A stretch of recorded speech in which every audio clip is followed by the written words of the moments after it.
Assalamualaikum warahmatullahi wabarakatuh. Bertemu lagi dengan saya Ahmad Jafar Siddiq, Ketua Tim Penggerak Jaminan Sosial Indonesia BPJS Ketenagakerjaan. Ya, kali ini sudah masuk ke meja saya beberapa pertanyaan dari teman-teman di lapangan yang eh, mendapatkan pertanyaan dari para calon peserta tentang BPJS Ketenagakerjaan. Kita mulai dari pertanyaan yang pertama. Apa syarat pencairan jaminan kematian? Ya. Jadi jika ada seorang peserta meninggal dunia, maka yang dibutuhkan dokumen yang paling penting adalah yang pertama adalah surat keterangan meninggal. Surat keterangan meninggal itu bisa akte kematian, bisa juga surat keterangan meninggal dari dokter atau rumah sakit, bisa juga surat keterangan meninggal dari RT RW kelurahan kecamatan. Jadi surat keterangan yang dikeluarkan oleh RT RW ditandatangani oleh kelurahan sampai kecamatan ya. Jadi seperti itu. Boleh salah satunya aja, tidak perlu tiga-tiganya. Yang kedua adalah surat keterangan ahli waris ya.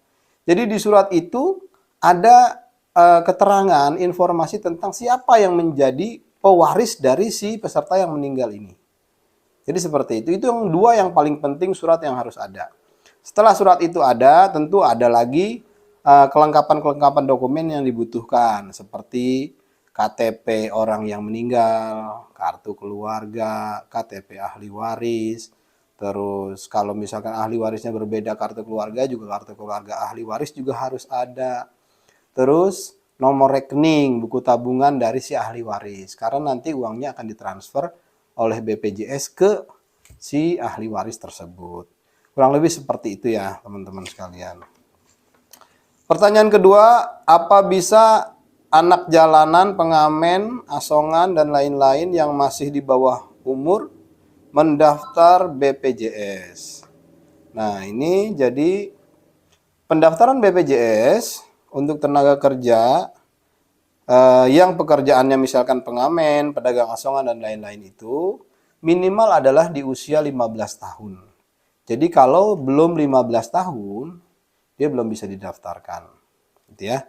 Tapi kalau misalkan dia itu masuk ke dalam kategori minat dan bakat, contohnya misalkan dia menjadi atlet, tapi dia posisinya masih belum umur 15 tahun. Nah ini bisa didaftarkan. Cuma pendaftarannya berbeda dengan pendaftaran orang yang usianya minimal sudah 15 tahun ya. Selanjutnya yang ketiga, bisakah orang yang sudah ikut BPJS PU penerima upah ikut BPJS BPU juga? Ya, jadi pada dasarnya bisa ya. Jadi BPJS ada dua, BPJS Ketenagakerjaan yang khusus karyawan perusahaan, ada BPJS yang khusus di luar karyawan perusahaan. Tapi kalau misalkan yang sudah dibuatkan oleh perusahaan dan dia punya job lain, side job, di luar dari pekerjaan di perusahaan tersebut, dia bisa mendaftarkan perlindungan untuk pekerjaan side jobnya itu. Gitu. Jadi dia bisa punya dua kartu gitu ya. Selanjutnya nomor 4, berapa batas klaim kecelakaan kerja? Nah ini saya kurang paham ini ya, maksudnya gimana.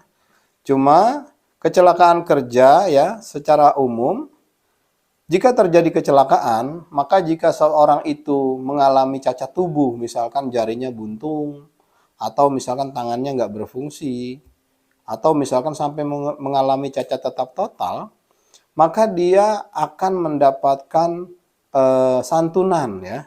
Maksimal santunan itu adalah cacat tetap total dengan skema perhitungan gaji minimal adalah 100 juta per bulan, maka dia bisa mendapatkan santunan 48 juta ya. 48 juta. Terus nomor 5, apabila kita cacat akibat kecelakaan kerja, bagaimana perhitungannya? Nah, itu tadi ya. Saya sudah sampaikan tadi bahwa ada kalau misalkan kita kecelakaan sampai jari kita buntung, itu ada hitungannya semuanya ya. Jadi akan disesuaikan dengan dengan cacatnya ya. Cacatnya itu seberapa? Cacatnya cacat apa? Fungsi kah? Cacat tubuh kah? Dan lain-lain ya. Oke, selanjutnya nomor 6. Apakah ada denda apabila terlambat seperti BPJS Kesehatan? Jadi untuk ini tidak ada denda ya. Jadi BPJS Ketenagakerjaan ini tidak ada denda. Kalau dia tidak bayar ya, maka tidak aktif. Tapi kalau misalkan dia mau mengaktifkan lagi, kalau sudah lewat batasnya dia harus daftar ulang lagi. Tapi yang kemarin tidak dibayar, tidak perlu dibayar gitu ya. Jadi tidak ada denda-dendaan. Selanjutnya nomor 7, apabila kita sudah punya KIS, apakah bisa mendaftar? Tentu bisa, karena KIS itu BPJS Kesehatan dan kita ini adalah BPJS Ketenagakerjaan Jamsostek. Jadi itu dua hal yang berbeda ya.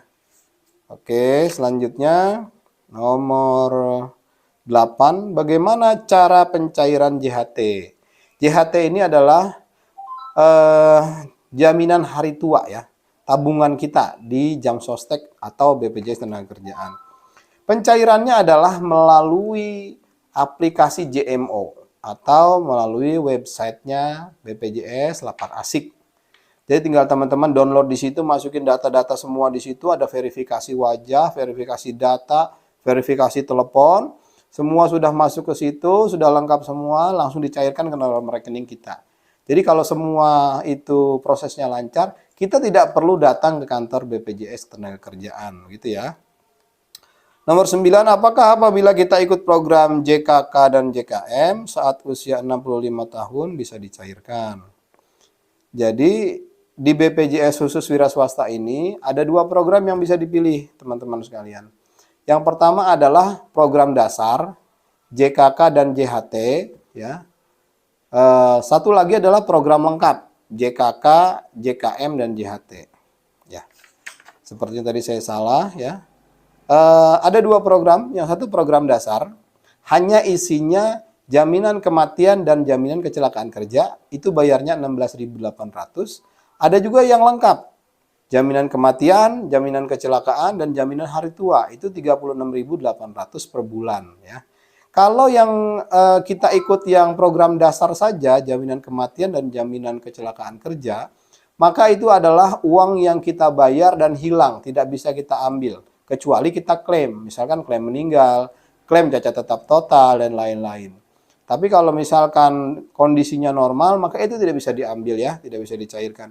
Yang bisa dicairkan hanyalah jaminan hari tua. Berapa yang bisa dicairkan jaminan hari tuanya? Tinggal berapa yang disetor dikali dengan berapa bulan yang sudah kita bayarkan, gitu ya.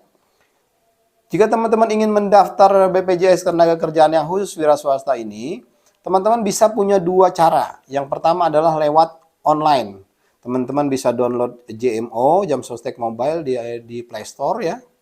Yang kedua, teman-teman bisa menghubungi hotline kami di 0895 3384 38398. Nanti admin kami akan membantu Anda untuk mendaftar ya.